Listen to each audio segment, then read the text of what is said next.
నమస్కారం. అదృష్టం కార్యక్రమానికి స్వాగతం. శని కుజుల యొక్క కలయిక దోషాన్ని ఇస్తుందా? మంత్రం చదవడం వల్ల ఫలితం ఉంటుందా? మరియు జాతక సమస్యలకు పరిహారాలు తెలియజేసేందుకు మనతో పాటు ఉన్నారు ప్రముఖ ఆధ్యాత్మికవేత్త జ్యోతిష్యులు నాగరాజు సుద్దపల్లి గారు. ఆయన అడిగి మరిన్ని విషయాలు తెలుసుకుందాం. నమస్కారం గురుగారు. నమస్తే. గురుగారు, ముందుగా చెప్పండి, శని కుజుల కలయిక దోషాలను ఇస్తుందా? ఇస్తే ఎటువంటి దోషాలు చేస్తుంది? ఇక్కడ శని అంటే కర్మకారకుడు, కుజుడు అంటే రక్త సంబంధానికి సంబంధించినటువంటి వాడు. ఈ రెండు కలిసి ఉంటేనే మనం పని చేసుకోగలుగుతాం. అది ఎలాగ సమతుల్యంగా ఉండాలి, అంతేగాని ఒకటి డామినేషన్ అయినా మనం చేయలేం. కాబట్టి అంటే మనలో ఓపిక తగ్గినప్పుడు పని ఎక్కువగా ఉందనుకోండి, చేయగలమా? చేయలేం. అలాగే మనకి ఓపిక ఎక్కువగా ఉండి పని లేదనుకో, దానికి ప్రయోజనం ఉండదు. అలా అన్నమాట. శని కుజుల యొక్క కలయికల అంటే సమతుల్యంగా ఉండాలి, సరైన స్థానంలో ఉండాలి. అది ఉండకూడని అంటే జనరల్గా రెండింటిని ఏంటంటే శత్రువులుగా చెప్పబడతారు. శనికి కుజుడికి రెండు శత్రువుగా చెప్పబడతారు. దీనివల్ల ఏమవుతుందంటే శని కుజుల యొక్క కలయిక వల్ల ఉండకూడని స్థానాల్లో ఉంటే అది ప్రమాదం ఏర్పడుతుంది. అది ఏ స్థానంలో ఉంటుందో ఆ స్థానం ఉండకూడని స్థానం అయితే, అంటే రెండు శత్రు స్థానాలు అయ్యి ఉంటే రెండిటికి తప్పకుండా అది ఇబ్బంది కలుగజేస్తుంది. ఇప్పుడు ఒక కాలర్తో మాట్లాడదాం గురువు గారు. స్వప్న గారు చిలకలూరిపేట నుంచి లైన్లో ఉన్నారు. నమస్తే స్వప్న గారు, ఎవరి గురించి తెలుసుకోవాలనుకుంటున్నారండి? మా బాబు గురించి మేడం. పేరు, సమయం, తేదీ చెప్పండి. పేరు వచ్చేసరికి ప్రమోద్ మేడం. సమయం వచ్చేసరికి 25, డేటు 3వ నెల 2005 మేడం. టైం చెప్పండి. ఉదయం 10:44 మేడం. గురుగారితో మాట్లాడండి. చిలకలూరుపేటలో పుట్టాడు. చెప్పండి, ఏం తెలుసుకోవాలి? గురుగారు నమస్కారం అండి. నమస్తే తల్లి. అది మా బాబు వచ్చేసరికి ఇంజనీరింగ్ ఫైనల్ ఇయర్ చదువుతున్నారు సార్. అలాగే చాలా బాగా చదువుతాడండి, కానీ జాబ్ దగ్గర దాకా వచ్చి లాస్ట్ మినిట్ లో మిస్ అవుతుంది సార్. ఇక్కడ మీ అబ్బాయి జన్మ లగ్నం వచ్చేసాము వృషభ లగ్నం, రాశి వచ్చేసి కన్యా రాశి, ఉత్తరా నక్షత్రం 2వ పాదం, నేను ఉత్తర ఫల్గుని అంటాం. ప్రస్తుతం రాహు మహాదశ జరుగుతుంది. ఈ రాహు జన్మజాతకంలో మొన్న మే 14 నుంచి రాహు మహాదశ మొదలైంది. మీ అబ్బాయి ఉద్యోగం కన్నా కూడా ఫర్దర్గా చదువుకునేదానికి ప్లాన్ చేసుకుంటే బాగుంటుంది. ఎందుకంటే ఏకాదశంలో రాహు ఉన్నప్పుడు, అందులో కూడా విద్యాస్థానాధిపతి అయినటువంటి రవితో కూడా కలిసి ఉన్నప్పుడు తప్పకుండా ఇంకా ముందుకు వెళ్ళేదానికి అవకాశం ఉంది చదువు కోసం. కాబట్టి ఆ దిశగా రేపు అక్టోబర్ నుంచి ప్రయత్నం చేయమనండి, దానివల్ల బాగుంటుంది. లేదు మావాడు మేము చదివించలేమండి, మేము ఖచ్చితంగా మాకు ఉద్యోగం కావాల్సిందే అని అంటే ఉద్యోగానికి వెయిట్ చేయాల్సి వస్తుందమ్మా. ఎందుకంటే నెక్స్ట్ ఫిబ్రవరి దాకా వెయిట్ చేయాల్సి వస్తుంది. కాబట్టి ఉద్యోగమా లేదా ఫర్దర్గా చదువుకోవటమా అన్నది మీరు ఆలోచించుకోండి. చదువు అయితే ఉన్నది అంటే ఇంకా బాగా చదువుకునేదానికి, ఫర్దర్గా పై చదువుకునేదానికి, అలాగే బయటికి వెళ్ళేదానికి అతనికి అవకాశం ఉన్నది. ఆ విధంగా ఏదన్నా ప్రయత్నం చేస్తే ప్రయత్నం చేయండి. లేదండి మేము చేయలేము అంటే ఫిబ్రవరి దాకా ప్రయత్నాలు చేసుకొని ఫిబ్రవరి నుంచి అతనికి అవకాశం ఉండేదానికి ఉంది. కాబట్టి అక్కడ ప్రయత్నించామని చెప్పండి. మరొక కాలర్తో మాట్లాడదాం గురువు గారు. హైదరాబాద్ నుంచి మురళీధర్ గారు లైన్లో ఉన్నారు. నమస్తే మురళీధర్ గారు. నమస్కారం మేడం. ఎవరి గురించి తెలుసుకోవాలనుకుంటున్నారండి? నా గురించి. పుట్టిన తేదీ, సమయం చెప్పండి. 10/7/1966. సమయం ఉదయము 4 నుంచి 5 మధ్యలో. గురుగారితో మాట్లాడండి. ఎక్కడ పుట్టారండి? నిజామాబాద్. చెప్పండి. నాగరాజ్ సార్ నమస్కారం సార్. నమస్తే అండి సార్. నేను మీతో ఇంతకుముందు 2015లో మాట్లాడినా సార్. చెప్పండి సార్. సార్ నేను ఒక కార్పొరేషన్ లో ఇప్పుడు ప్రెసెంట్ గా superintendent sir. Very good sir. ఇంతకుముందు క్లర్క్ ఉంటే వెరీ గుడ్. 3 years బ్యాక్ నేను నిజామాబాద్ వెళ్ళినా సార్. మా పక్క విలేజ్ ఒకటి. ఓకే. అయితే అక్కడ నుంచి నిజామాబాద్ వెళ్ళినా, అక్కడ ఆర్ఎంఎఫ్ లో రీజనల్ ఆఫీస్ లో పనిచేసిన. Very good. 3 years అక్కడ కొందరికి హెల్ప్ చేసేట్లా ఫైనాన్స్ గా చాలా లాస్ అయినా సార్. ఓకే. అన్ని అంటే అప్పులు చేయవలసి వచ్చింది.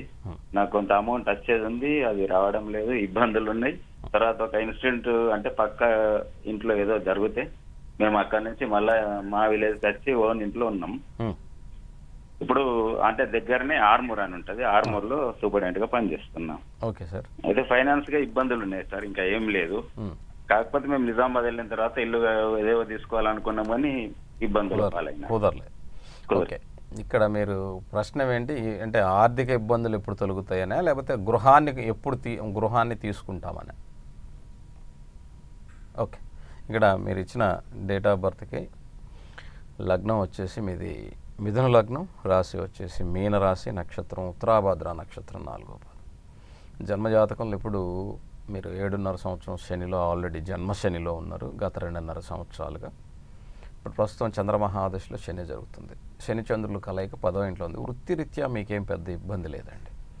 వృత్తిరీత్యా మీకేం ఇబ్బంది లేదు. ఆర్థికంగా మీరు రావాల్సిన డబ్బులు అన్నారు కదా, ఇది ఆగస్టు 20 నుంచి నవంబర్ 10 మధ్యలో మీకు అవకాశం ఉంటుంది. ఎందుకంటే కుటుంబ ధనాధిపతి అయినటువంటి చంద్రుడు జాతకంలో 10వ ఇంట్లో ఉండటం, భాగ్యాధిపతి 10వ ఇంట్లో ఉండటం, అది కర్మస్థానం కాబట్టి మీకు ఉద్యోగం వల్ల డబ్బు అనేది ఉంటుంది. అలాగే గృహాధిపతి ధనస్థానంలో ఉన్నందువల్ల ఈ దశాంతర దశలు 3 కూడా అంటే చంద్రమహాదశలో శని యొక్క అంతర్దశలో బుధుని ప్రత్యంతర దశ జరుగుతుంది కాబట్టి ఆగస్టు 20 నుంచి నవంబర్ 10 మధ్యలో మీకు అనుకూలమైనటువంటి సమయం. ఆర్థికంగా మీకు రావాల్సిన వాటిని రాబట్టుకునేదానికి అక్కడ ప్రయత్నం చేయండి సార్. మరొక కాలర్తో మాట్లాడదాం గురువుగారు. రజనీ గారు భీములూరు నుంచి లైన్లో ఉన్నారు. నమస్తే రజనీ గారు. నమస్తే అమ్మా. ఎవరి గురించి తెలుసుకోవాలనుకుంటున్నారండి? మా పాప గురించి అమ్మా. పేరు, పుట్టిన తేదీ, సమయం, ప్రాంతం చెప్పండి. 21/9/2003 టైం అండి? ఉదయం 8:35 ప్రాంతం? ప్రాంతం భీమరావు. గురుగారితో మాట్లాడండి. చెప్పండి అమ్మా. నమస్తే గురుగారండి. నమస్తే తల్లి, చెప్పండి. గురువుగారండి, ఈ పాప పేరు మీద ఒక ఇల్లు కొనాలనుకుంటున్నామండి. ఈ సంవత్సరంలో జరుగుద్దా అని అడుగుదాం. అలాగమ్మా. 8 లగ్నం వచ్చేసి తులా లగ్నం, రాశి వచ్చేసి 8 కర్కాటక రాశి, నక్షత్రం పునరుసు నక్షత్రం 4వ పాదం. గృహస్థానాధిపతి అయినటువంటి శని 9వ ఇంట్లో ఉన్నాడు. ఇక్కడ ఈ శని మహాదశ జరుగుతుంది. అందులో కూడా గురువు ఏకాదశంలో బుధునితో కూడా ఉన్నాడు కాబట్టి ఆ గురువు యొక్క అంతర్దశ జరుగుతూ ఉంది. అయితే ఇక్కడ ఈ సంవత్సరంలో ఇల్లు అంటే అమ్మా ఇక్కడ జాతకరీత్యా ఉంది లేదని నేను చెప్పను, కానీ ఈ సంవత్సరం ఆఖరు అవుతుంది. అంటే నెక్స్ట్ ఇయర్ మొదట్లో కానీ ఈ సంవత్సరం ఆఖరిలో కానీ అంటే నవంబర్ తర్వాత మే మధ్యలో ఉండేదానికి అవకాశం ఉంటుంది కాబట్టి అక్కడ ప్రయత్నం చేయండి. రైట్ గురువుగారు, చాలామంది ఏదైనా ఒక సమస్య వచ్చిందంటే చాలు మంత్రం చదువుతాం, ఈ మంత్రం చేయండి, ఆ పరిహారం చేయండి అని చెప్తూ ఉంటారు కదా. నిజంగా మంత్రం చదవడం వల్ల ఫలితం ఉంటుందంటారా? మంత్రం ఎవరైనా చదువుకోవచ్చు అంటారా? మీరేం చెప్తారు? ఇక్కడ చాలామందికి తెలియాల్సింది ఏంటంటే అమ్మ, మంత్రము అంటే అదేదో మ్యాజిక్ చేస్తుంది అనుకుంటే మ్యాజిక్ చేస్తుంది, మ్యాజిక్ ఏమీ లేదు అనుకుంటే మ్యాజిక్ ఏమీ లేదు. ఎలా అంటే ముందు మంత్రాన్ని ఏ విధంగా చూస్తున్నాం అన్న దాన్ని బట్టి ఉంటుంది. మంత్రం అంటే అక్షర స్వరూపము. ఈ అక్షరాన్ని మనం పలకటం ద్వారా ఒక శబ్దం ఏర్పడుతుంది. ఈ శబ్దాన్ని అంటే మంత్రాన్ని ఒక లయబద్ధంగా పలుకుతూ ఉంటే ఆ శబ్ద లయబద్ధంగా ఉన్న శబ్దం మనకి ఖచ్చితంగా మేలు చేస్తుంది. ఎలా అంటే ఒక శబ్దం, మీకు ఒక మ్యూజిక్ ఉందనుకోండి, అది మిమ్మల్ని ఏడిపించగలదు, నవ్వించగలదు, అలాగే మిమ్మల్ని సంతోషపెట్టగలదు సందర్భాన్ని బట్టి. అంటే సంగీతం అనేటువంటిది అంటే శబ్దం అనేటువంటిది నిన్ను అన్ని విధాల భయపెట్టగలదు. అన్ని చేయగలిగినప్పుడు మంత్రం ఎందుకు చేయదు అన్నదాన్ని మంత్రమా అని ఆలోచించేటువంటి వాళ్ళు ఇది ఆలోచించాలి. మంత్రాన్ని లయబద్ధంగా శబ్దంతో చదువుకోవటం ద్వారా ఖచ్చితంగా ఫలితం అనేది ఉంటుందా అంటే ఉంటుందా లేదో చూడాలి. అంటే ఇప్పుడు నేను చెప్తే కాదు కదా, ఇప్పుడు నేను ఉందన్నంత మాత్రాన అది ఉందో లేదో మీరు తెలుసుకోవాలన్న జిజ్ఞాస ఉంటే మీరు ప్రయత్నం చేస్తే అది అయిందా లేదా అనేది మీ ప్రయత్నాన్ని బట్టి ఉంటుంది. ఏ పనైనా సరే ప్రయత్నం లేకుండా ఏది అవ్వదు. మంత్రం అంటే అక్షరము. ఈ అక్షరాన్ని శబ్దంతో చదవటం ద్వారా ఆ శబ్దానికి శక్తి ఉంటుంది కాబట్టి శబ్దశక్తి వలన నువ్వు అనుకున్నటువంటి సాధించలేకపోయినా కూడా నువ్వు అనుకునేదానికి దారి అయితే ఎలా అన్న ఆలోచించగలుగుతావు. కాబట్టి దీన్ని ఈ విధంగా చూస్తే దానికి మంత్రం అనే అక్షరానికి శబ్దం ద్వారా శక్తి కలుగుతుంది. ఇప్పుడు ఒక కాలర్తో మాట్లాడదాం గురువుగారు. విజయకృష్ణ గారు గుంటూరు నుంచి లైన్లో ఉన్నారు. నమస్తే విజయకృష్ణ గారు. నమస్కారం మేడం. ఎవరి గురించి తెలుసుకోవాలనుకుంటున్నారు విజయకృష్ణ గారు? మా విజయకృష్ణ నా గురించే మేడం. పుట్టిన తేదీ, సమయం, ప్రాంతం చెప్పండి. 25/8/1989 మేడం. సమయం ఉదయం 5 to 6 మధ్యలో మేడం. ఎక్కడ పుట్టారండి? ఇక్కడ పత్తూరు దగ్గరలో మేడం, చిమటవారిపాలెం మా విలేజ్ లో మేడం. గురుగారితో మాట్లాడండి. చెప్పండి, ఏం తెలుసుకోవాలి? హలో, నమస్కారం గురువు గారండి. నమస్తే అండి, చెప్పండి. బీటెక్ చదువుకున్నాను స్వామి, జాబ్ ఏం లేదు, ఇంకా వివాహం కాలేదు స్వామి. వివాహం ఎప్పుడవుతుంది? అట్లా ఆ వివాహానికి చాలా ట్రై చేస్తున్నాం స్వామి. ఇంకా దానికి ఏమన్నా పరిష్కార మార్గాలు ఏమన్నా చెప్తారా స్వామి? అట్లా ఇక్కడ జన్మలగ్నం సింహలగ్నం, రాశి వచ్చేసి మీది వృషభ రాశి, నక్షత్రం మృగశిర నక్షత్రం 1వ పాదం. జన్మజాతకంలో లగ్నంలో రవి కేతు కుజులు, 2వ ఇంట్లో శుక్రబుధులు, 5వ ఇంట్లో శని, అలాగే సప్తమ రాహు, అలాగే దశమంలో చంద్రుడు ఉచ్చస్థితిలో, లాభంలో గురువు ఉన్నటువంటి జాతకం. సప్తమ రాహు ఇక్కడ కుంభంలో ఉన్నాడు కదా, మరి మీరే చెప్పారు వివాహం అవ్వలేదని. మరి ఎందుకు వివాహం అవ్వలేదన్నది జాతకాన్ని పరిశీలించేవాళ్ళు మీరు చాలామంది దగ్గర చూపించుకొని ఉండొచ్చు, లేకపోతే ఏదైనా అవ్వుండొచ్చు. ఇప్పుడు గురుదశ జరుగుతుంది, గురువు అనుగ్రహం ఉంది, మరి ఎందుకు వివాహం జరగలేదు? ఎందుకంటే రాహు ధనిష్ఠా నక్షత్రంలో కుజుని యొక్క నక్షత్రంలో ఉన్నందువల్ల. అదే కుంభరాహు తన శతభిషా నక్షత్రంలో ఉన్నట్లయితే ఎప్పుడో పెళ్ళై ఉండేది. కానీ కుజుని యొక్క నక్షత్రంలో ఉన్నందువల్ల వివాహంలో ఆలస్యం అవటానికి గల కారణం. ఇప్పుడు 36 సంవత్సరాలు వస్తాయి రేపు ఆగస్టుకి. దీనికి సుబ్రహ్మణ్యేశ్వర స్వామి వారి గుళ్ళో కళ్యాణం జరుగుతున్నప్పుడు, ఎందుకంటే కుజుడు అంటే అర్థం ఏమిటంటే కుజగ్రహానికి అధిదేవత సుబ్రహ్మణ్యేశ్వరుడు.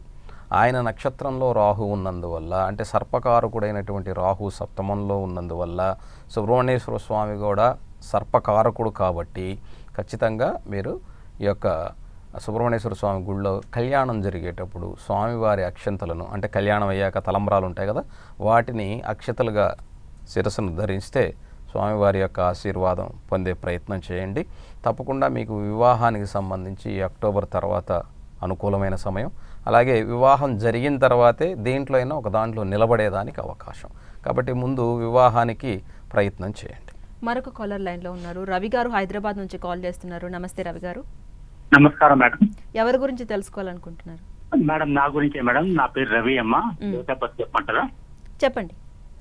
30/11/1967 మేడం. టైం అండి? 9:30 AM 9:30 AM ఉదయం, భీమవరం. గురుగారితో మాట్లాడండి. చెప్పండి. నమస్కారం గురుగారు. నమస్తే అండి. సార్ నేను హైదరాబాద్ లో ఉంటాను సార్. నేను లాస్ట్ 15 years నుంచి బిజినెస్ లో ఉన్నాను సార్. అయ్యా. అది కూడా వాటర్ బిజినెస్ సార్, మన మినరల్ వాటర్ కంపెనీకి సంబంధించిన బిజినెస్ సార్ మాది. అలాగే.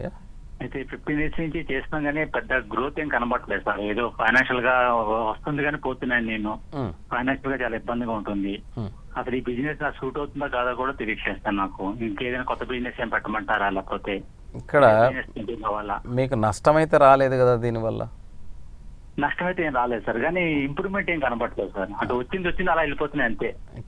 ఇప్పుడు నేను ఒకటి చెప్తా, వింటారా సార్? దయచేసి గుర్తుపెట్టుకోండి.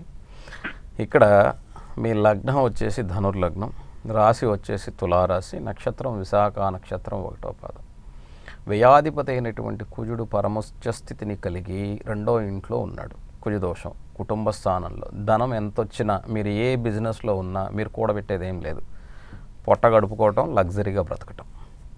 దీనికైతే మీరు ఏ బిజినెస్ అయినా మీకు అదే ఉంటుంది. మీరు ఏ బిజినెస్ అయినా పోండి. ఎందుకంటే దశమ స్థానంలో లాభాధిపతి నీచ స్థానంలో, దశమాధిపతి లాభంలోను, పరివర్తన యోగంలో ఉండటం, చంద్రకేతువుల యొక్క కలయిక జాతకంలో ఇక్కడ ఉండటం, అంటే భాగ్యాధిపతి ఏకాదశంలో ఉన్న కేతువుతో ఉండటం, ఇలా చిన్న చిన్న కారణాలు ఉన్నాయి. అలాగే ఇక్కడ జాతకంలో మీకు భాగ్యాధిపతి అయినటువంటి రవి వ్యయంలో ఉన్నాడు, ఆ అష్టమాధిపతి చంద్రుడు లాభంలో ఉన్నాడు. కాబట్టి ఇక్కడ జాతకంలో ఏమంటే మీరు ఏ వృత్తిని ఎంచుకున్నా లేదా ఏ బిజినెస్కి వెళ్ళినా దాన్ని ఇబ్బంది పడతారు. ఇప్పుడున్న మీ బిజినెస్ మీకు నష్టం లేదు సార్. మీరు కూడబెట్టట్లేదని బాధపడుతున్నారేమో, కానీ దానివల్ల అయితే నష్టం లేదు. మీకు హాయిగా తినటానికి, ఉండటానికి, మీరు నిలబడేదానికి మీ జాతకం అంతే. దీంట్లోంచి ఇంకా ఏదన్నా చేయాలని మీరు అడిగితే నేను ఒకటి చెప్తాను. డిస్టిలరీ బిజినెస్కి వెళ్ళగలిగితే వెళ్ళండి. ఎందుకంటే కేతువుతో కలిసి చంద్రుడు ఉన్నాడు కాబట్టి మంచి నీళ్ళే కాదనట్లేదు. బుధుడితో చేరున్నాడు కాబట్టి నీటి కారకుడైనటువంటి చంద్రుడు మళ్ళీ కేతువుతో కూడా చేరి ఉండటం వల్ల రసాయనాలు సంబంధించినటువంటి వ్యాపారం బాగుంటుంది. అంటే పెయింట్స్, లిక్విడ్స్లో వచ్చి పెయింట్స్ ఇలాంటివి. కానీ వాటికి వెళ్ళినా కూడా మీకు ఇలాగే ఉంటుంది. దానివల్ల మరలా కొత్తగా మొదలుపెట్టినట్టు ఉంటుంది తప్ప అందులో పెద్ద ప్రయోజనం ఏమి ఉండదు. ఇప్పుడు ఎలా ఉందో అప్పుడు కూడా అలాగే ఉంటుంది. దయచేసి మీరు వేరేలా అనుకోకండి. ప్రస్తుతం శుక్రమహాదశ జరుగుతుంది కాబట్టి ఈ శుక్రదశ మీకు 2043 వరకు కూడా ఉంటుంది కాబట్టి హాయిగా ఉన్న ఈ బిజినెస్నే చక్కగా వేరేలాగా ప్లాన్ చేయండి. ఇంకేదన్నా అంటే దాని బ్రాండ్ తెచ్చుకోవటము, లేకపోతే దాన్ని క్వాలిటీగా బాటిల్స్ ఉండటము, ఇట్లా ఏదో చేయండి. దానివల్ల మీకు ఉపయోగం ఉంటుంది తప్ప మీరు ఇంకొక బిజినెస్కి వెళ్ళినా కూడా సేమ్ ప్రాబ్లం ఉండేదానికి అవకాశం ఉంది. గురుగారు మరొక కాలర్తో మాట్లాడదాం. శ్రీదేవి గారు హైదరాబాద్ నుంచి కాల్ చేస్తున్నారు. నమస్తే శ్రీదేవి గారు. నమస్తే అండి. ఎవరి గురించి తెలుసుకోవాలనుకుంటున్నారు? మా పాప గురించి అండి. పుట్టిన తేదీ, సమయం, ప్రాంతం చెప్పండి. పుట్టిన తేదీ 23 నవంబర్ 2000 నవంబర్ 20. టైం చెప్పండి. 9:16 అండి. గురువారం. ఉదయమా రాత్రి అమ్మా తల్లి? ఉదయం అండి. అది చెప్పాలి కదా. చెప్పండి, ఎక్కడ పుట్టారో చెప్పండి. గుంటూరు జిల్లా కొన్నూరు అండి. చెప్పండి, ఏం తెలుసుకోవాలి మీరు? పాపకి జాబ్ వస్తుందా, మ్యారేజ్ లైఫ్ ఎలా ఉంటుంది అంటే ఇంకా పెళ్లి కాలేదండి, ఎప్పుడు అవుతుంది? ఇక్కడ లగ్నం వచ్చి ధనుర్లగ్నం అమ్మ. లగ్నంలో శుక్రకేతువుల కలయిక. జాతకంలో 6వ ఇంట్లో గురువు శని వక్రించి, సప్తమంలో రాహు మిథునంలో, అలాగే దశమంలో కుజుడు, ఏకాదశంలో చంద్రబుధులు అంటే తులారాశి చిత్తా నక్షత్రం, 12వ ఇంట్లో రవి. ఇప్పుడే ఒక ఆయన చెప్పుకున్నాం, దశమాధిపతి వ్యయంలో భాగ్యాధిపతి వ్యయంలో ఉన్నాడు. ఇక్కడ కూడా జాతకంలో దశమంలో కుజుడు ఉన్నాడు. అయితే ఇక్కడ ఈ కుజుడికి శత్రుస్థానంలో ఉన్నందువల్ల జాబ్ ఆలస్యం కావడానికి కారణమై ఉండవచ్చు. అయితే నేనేం చెప్తానంటే జనవరి తర్వాత అంటే 2026 జనవరి తర్వాత ఖచ్చితంగా ఉద్యోగం ఉంటుంది. అంటే ఈలోపు ప్రయత్నించొద్దని కాదు, ఈలోపు ఏదైనా కోర్స్ నేర్చుకోవాలంటే ఈ 6 నెలల కాలంలో ఏదైనా కోర్స్ నేర్చుకునే ప్రయత్నం చేయించండి. వివాహంలో రాహు సప్తమంలో మిథునంలో ఉన్నప్పటికీ కూడా అది ఆరుద్రలో ఉన్నట్లయితే అది గొప్పగా ఉండేది. కానీ పునర్వసు గురు నక్షత్రంలో ఉన్నందువల్ల చిన్న చిన్న సమస్యలు లేకుండా ఉండవు. ఎందుకంటే గురువు కూడా 6వ ఇంట్లో ఉన్నాడు. నక్షత్రాధిపతి రాహు సప్తమాంలో ఉంటూ ఆ నక్షత్రాధిపతి ఎవరైతే గురువు ఉన్నారో ఆ గురువు కూడా ఇక్కడ 6వ ఇంట్లో ఉన్నందువల్ల తప్పక దోషం ఉంటుంది. దానివల్ల కొంచెం ఆలస్యమైనా పర్వాలేదు, ఉద్యోగం కోసం తను చేసే ప్రయత్నానికి సహకరించండి. ఈలోపు ఏదైనా కోర్స్ నేర్చుకోవాలంటే నేర్పించండి. మరొక కాలర్తో మాట్లాడదాం గురువుగారు. భానుప్రకాష్ గారు వైజాగ్ నుంచి కాల్ చేస్తున్నారు. నమస్తే భానుప్రకాష్ గారు. నమస్తే మేడం. ఎవరి గురించి తెలుసుకోవాలనుకుంటున్నారు? మేడం నా గురించే. పుట్టిన తేదీ, సమయం, ప్రాంతం చెప్పండి. 19/5/92. సమయం తెల్లవారి 2:30. ప్రాంతం చెప్పండి. ప్రాంతం అనకాపల్లి దగ్గర అస్కపల్లి విలేజ్. గురుగారితో మాట్లాడండి. చెప్పండి సార్. వివాహం ఉద్యోగం ఎప్పుడే వస్తుంది? ఇక్కడ జాతకంలో మీది లగ్నం మీన లగ్నం, రాశి వచ్చేసి ధనుర్రాశి, నక్షత్రం మూలా నక్షత్రం 1వ పాదం. జన్మజాతకరీత్యా లగ్నంలో కుజుడు, 2వ ఇంట్లో శుక్రబుధులు, 3లో రవి, 4లో కేతు, 6లో గురు, అలాగే దశమంలో చంద్రరాహుల యొక్క కలయిక, ఏకాదశంలో శని తన స్వస్థానంలో.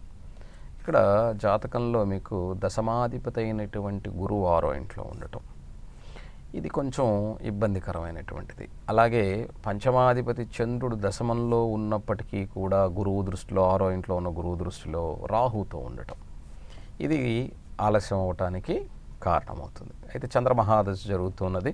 ఈ చంద్రుడు యొక్క అంతర్దశలో కుజుడు వచ్చిన తర్వాత కుజుడు పరాక్రమాధిపతి అయి భాగ్యధనాధిపతి అయి లగ్నంలో ఉన్నందువల్ల ఈ యొక్క చంద్రమహాదశలో కుజుని యొక్క అంతర్దశ ఇక్కడ అనుకూలంగా ఉండేందుకు అవకాశం. అది ఈ 23 డిసెంబర్ 2025 నుంచి వస్తుంది కాబట్టి అక్కడి నుంచి మీకు అనుకూలమైనటువంటి సమయం, అక్కడ ప్రయత్నం చేయండి. వివాహానికి ఇక్కడ ముందు బ్రతకటానికి మీరు చూడండి, బ్రతుకు తెరువు. అంటే ఒక్కొక్కరికి వివాహం అయితే జీవితం బాగుంటుంది, ఇంకొకళ్ళకి ఉద్యోగం ఉండి వివాహం జరిగితే బాగుంటుంది. కాబట్టి మీ దాంట్లో సప్తమాధిపతి కుటుంబ ధనస్థానంలో ఉన్నందువల్ల, అలాగే ఇక్కడ మీరు ఉద్యోగానికి ప్రయత్నం చేసుకొని నిలబడ్డాకే వివాహం చేసుకోండి. మరొక కాలర్తో మాట్లాడదాం గురువుగారు. చంద్రకళ గారు యాదాద్రి భువనగిరి జిల్లా నుంచి కాల్ చేస్తున్నారు. నమస్తే చంద్రకళ గారు. మేడం నమస్తే మేడం. ఎవరి గురించి తెలుసుకోవాలనుకుంటున్నారు? మా అమ్మాయి గురించి మేడం. పేరు, పుట్టిన తేదీ, సమయం, ప్రాంతం చెప్పండి. సరిత, ఆగస్టు 1995 రాత్రి 1:10 చౌటుప్పల మండలం పుట్టిన. గురుగారితో మాట్లాడండి. మా చెప్పండి తల్లి. నమస్తే గురుగారు. నమస్తే తల్లి, చెప్పండి. అమ్మాయికి మ్యారేజ్ ఎప్పుడైతే గురుగారు అడుగుదామని. 19th ఆగస్టు 95 కదమ్మా? 95లా పుట్టింది. ఆగస్టు 19 తారీఖు. ఓకే అమ్మా. ఇక్కడ ఏమి ఉద్యోగం చేస్తుందా? ఉద్యోగం కూడా రాలే గురుగారు. MBA చేసింది. ఉద్యోగం లేదు, కొన్ని రోజులు ట్రైనింగ్ పోయింది, మళ్ళీ అది లేదు. మరి మ్యారేజ్ అనేది సంవత్సరం అవుతుందా అని అటు ఇటు చూస్తున్నా, ఇంకేడ సెట్ కాలే గురుగారు. అట్లాగమ్మా. ఇక్కడ జన్మలగ్నం వృషభ లగ్నం, వృషభ రాశి, కృతికా నక్షత్రం 4వ పాదం. జన్మజాతకంలో ఇప్పుడు గోచార రీత్యా గురువు జాతకంలో 2వ ఇంట్లో కుటుంబ స్థానంలో ఉన్నాడు. అలాగే ఆమెకి సప్తమంలో గురువు ఉన్నాడు. అష్టమాధిపతి సప్తమంలో ఉండటం, మిత్ర రాశి అయి ఉన్నప్పటికీ కుజుడు పంచమ స్థానంలో ఉండి వివాహ స్థానాన్ని అంటే అష్టమ స్థానాన్ని చూస్తూ ఉన్నాడు. అష్టమాధిపతి సప్తమంలో ఉన్నాడు. గురువే కదండి. గురువు ఉన్నప్పుడు అది మంచిది కదా. గురుచంద్రుల కలయిక కేంద్రంలో గజకేసరి యోగం కదా. మరి 30 వచ్చిన వివాహం ఎందుకు అవ్వలేదు? 29, ఇప్పుడు ఆ పాప రేపు ఆగస్టుకు 30. మరి ఇలా చెప్పేవాళ్ళు ఆలోచించాలి ప్రాక్టికల్ లైఫ్లో. ఎందుకంటే వివాహాలు దగ్గరకు వచ్చి ఆగిపోవడానికి చాలా కారణాలు ఉన్నాయి. ఆయన ఇక్కడ డిస్కస్ చేయకూడదు, బాగోదు. 12వ ఇంట్లో కేతు మోక్షకారకుడు తల్లి. మీరు ఈ సంవత్సరం వివాహానికి ప్రయత్నం తప్పకుండా ఆగస్టు నుంచి చేయండి. ఆగస్టు 9 నుంచి చేయండి. లేదంటే మరలా చాలా లేట్ అయిపోతుందమ్మా. లేదా చివరికి నాకు వివాహమే వద్దు అనే స్థాయికి వెళ్ళిపోయేదానికి అవకాశం ఉంటుంది. కాబట్టి ఈ ఆగస్టు 9 నుంచి వివాహానికి ప్రయత్నం చేయండి. జనవరి లోపుగా వివాహం చేయండి. ఇక్కడ కుదురుతుంది, కుదరకుండా ఉండదు. ప్రయత్నం చేయండి. దశమ స్థానంలో శని వక్రించి ఉన్నందువల్ల వివాహం అయిన తర్వాత బాగానే, అంటే ఉద్యోగానికి సంబంధించి బాగానే ఉంటుంది. ప్రయత్నం చేయించండి. గురుగారు, రేపు ఏ విషయం గురించి తెలుసుకోబోతున్నారు? ఇక్కడ జాతకంలో చాలామందికి చాలా సందేహాలు ఉంటాయమ్మా. నేను మళ్ళా చెప్తున్నాను, అసలు ముందు కారకత్వాలు తెలుసుకోండి. ఎవరో చెప్పినట్టుగా కాకుండా సూర్యుడు అంటే ఎదురుగా ఉన్నటువంటి నక్షత్రం కాబట్టి సూర్యుడికి దండం పెడితే ఏమొస్తుంది, సూర్యుడికి దండం పెడితే ఏమొస్తుందో మీకు నేను చెప్తాను. నీకు ధన్యవాదాలు గురు. నమస్తే. చూస్తారు కదా, ఇది ఇవాల్టి అదృష్టం కార్యక్రమం. మరొక కార్యక్రమంతో మళ్ళీ కలుసుకుందాం. అంతవరకు సెలవు. నమస్తే.